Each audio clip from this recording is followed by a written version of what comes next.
bien, je m'appelle Véronique Fay, j'ai 40 ans, je suis chirurgien urologue à l'hôpital Tenon à Paris, enseignante à Sorbonne Université et je suis maman de 2 petits garçons âgés de 8 et 11 ans.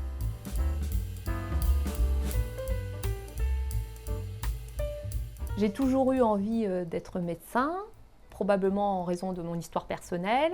Maintenant, j'ai choisi l'urologie très tôt dans mon parcours, dès lors ma 4e année de médecine, parce que j'ai été fascinée par l'ambiance du bloc opératoire, du niveau de technicité des chirurgies, et j'ai trouvé que cela pouvait rendre service aux patients de manière assez efficace et immédiate. Et ensuite, l'urologie, je la pratique au quotidien, mais je me suis spécialisée en urologie fonctionnelle, c'est-à-dire l'incontinence urinaire, les descentes d'organes ou encore les pathologies neurologiques, parce que dans ces domaines-là, je ne sauve pas la vie des patientes et des patients à proprement parler. Il n'y a pas de pronostic vital réellement engagé. Cependant, je soulage leur quotidien, leur handicap urinaire. Je leur donne de la qualité de vie et ils peuvent regagner de l'estime de soi. Et cela me semble très important. Alors, le parcours de professeur des universités, praticien hospitalier est un parcours très compliqué, semé d'embûches, mais en même temps, c'est un petit peu normal parce que c'est un poste à haute responsabilité. Il faut compter quand même 20 années de médecine après le bac. On accède quand même au plus haut diplôme de l'université française, qui est l'habilitation à diriger les recherches. Il faut avoir un rythme de publication scientifique soutenu, il faut être reconnu dans ce que l'on fait au quotidien. Donc c'est un parcours, oui, qui est difficile, semé d'embûches, mais en même temps, c'est normal qu'il existe un si haut niveau scientifique. Maintenant, on n'est pas nommé professeur en raison de tout ce que l'on a accompli jusqu'à présent, mais on est nommé pour les projets que l'on va porter dans le futur, ce que l'on est capable de faire, le leadership que l'on développe, et c'est vraiment les projets qui comptent dans ce parcours. Alors absolument pas. De manière historique, la médecine avait été longtemps exercée par les hommes et maintenant on sait très bien que dans les amphithéâtres des études de médecine, les femmes surpassent nettement les hommes dans ce parcours.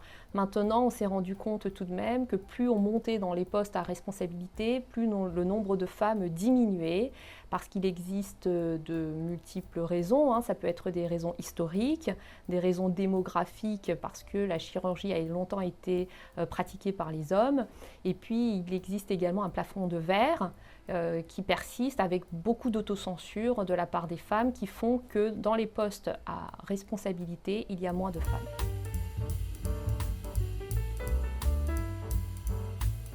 Je pense que les femmes actuellement, elles ont besoin de modèles, c'est-à-dire des modèles de réussite sur lesquels elles peuvent se calquer et qu'elles peuvent reproduire. Elles ont aussi besoin d'avoir des exemples, donc des exemples de réussite exceptionnelle pour les encourager et leur dire que c'est possible. Et puis elles ont également besoin d'avoir des leaders, des femmes qui les encouragent, qui les écoutent, qui leur mettent les pieds à l'étrier et pour exercer elles-mêmes un jour le rôle de leader.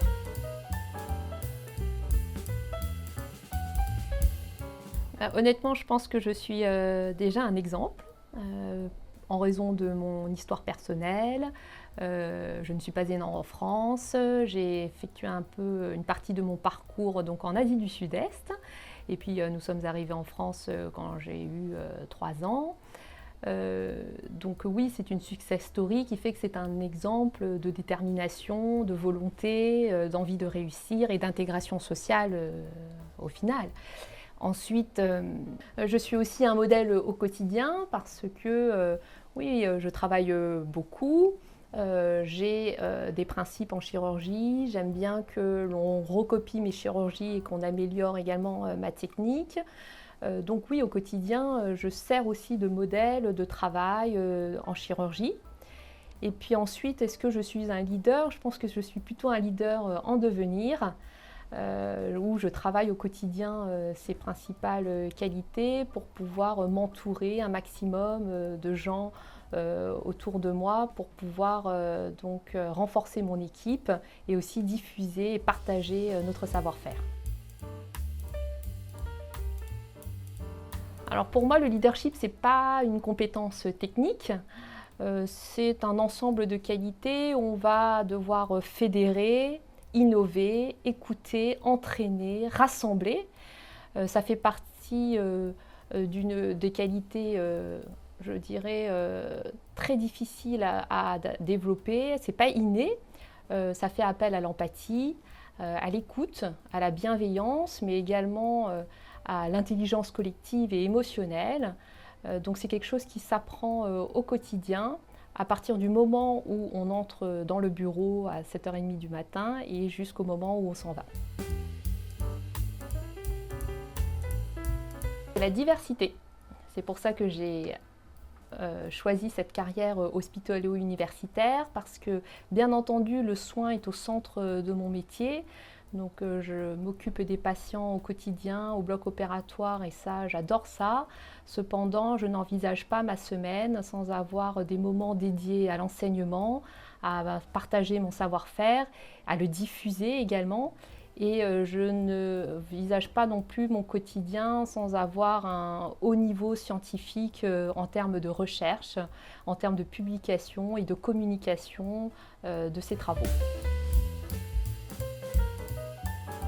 Alors mon plus gros challenge, ça a été de prendre la décision de quitter l'hôpital dans lequel j'ai grandi ces 10 dernières années et de remonter tout un service d'urologie fonctionnelle ailleurs, de faire en sorte que cela fonctionne, de devenir très rapidement un centre de référence avec l'expertise reconnue en incontinence urinaire et en prolapsus, et de faire en sorte qu'il y ait toute une équipe derrière moi qui me suive, soit qui sont partis de l'hôpital d'origine, soit en tout cas sur place retrouver de nouvelles ressources et de les rallier à ma cause.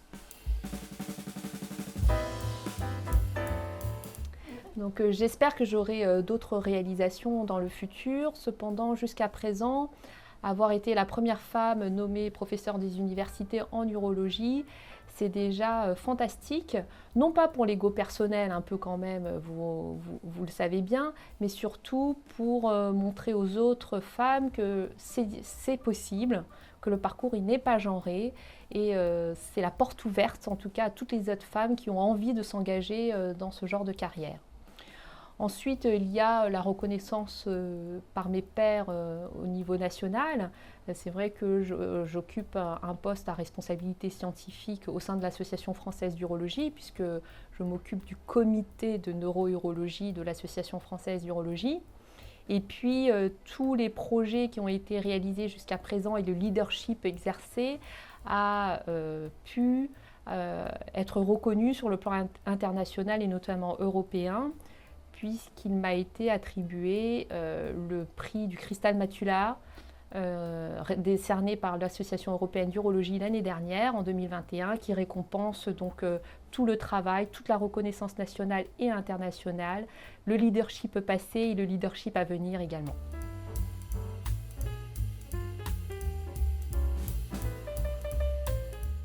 C'est une bonne question. Une vie parfaitement équilibrée, je ne sais pas si ça existe, je n'ai pas vraiment de recette à vous donner. Cependant, je pense que chaque femme fait au mieux dans son quotidien. La femme au travail, la femme à la maison ou la femme en couple, c'est la même personne. Il faut quand même avoir un environnement un petit peu structuré selon la carrière que l'on a choisie pour se faire aider. Il faut arrêter de culpabiliser. Le fardeau de la parentalité ne repose pas que sur les épaules de la femme, c'est un rôle qui est absolument partagé à présent. Et donc oui, trouver un bon équilibre, même si ce n'est pas un tiers, mais en fonction de ses objectifs de vie et de carrière, c'est extrêmement important. Mes parents et mes enfants. Eh bien, il faut s'autoriser à avoir des rêves et se donner tous les moyens possibles pour les réaliser. Il ne faut pas faire de sacrifices, il faut être ambitieuse, il faut être fière et il faut être solidaire.